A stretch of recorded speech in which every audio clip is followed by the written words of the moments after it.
ብልቱ እንግዲህ ቆሞ ደርቆ ቀርቷል። ቶሎ አጨርስም እና በቃ የግዴታ ሰው ማርካት ስላለብኝ የግዴታ መድኃኒት ማዋጥ አለብኝ። እኔ ምንድነው የሚሰማው? ወጥሮ ይዞኛል። በቃ ለሁለት ለሶስት ስለምታወጣ የእነሱን ስሜት ምክንያቱም በሁለት የተከፈተ ነገር መቼም በአንድ አትዘገውም አይደለ? እያየኋት እያለ እሷ ታወራዋለች፣ ግን ምንም በቃ ላዳመጣት አልቻልኩም።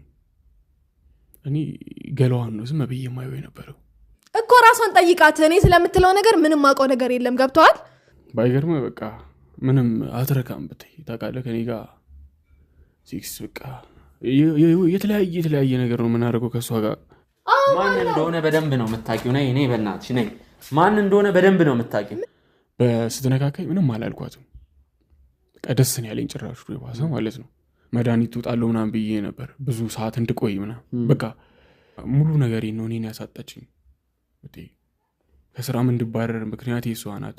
ሸንቼ ከዛ ከእንደገና አሁንም ሳደርግ አልበርዳለኝ። ይሄ ነገር ምንድን ነው ማለት? ለምንድን አልገባኝም። ለምን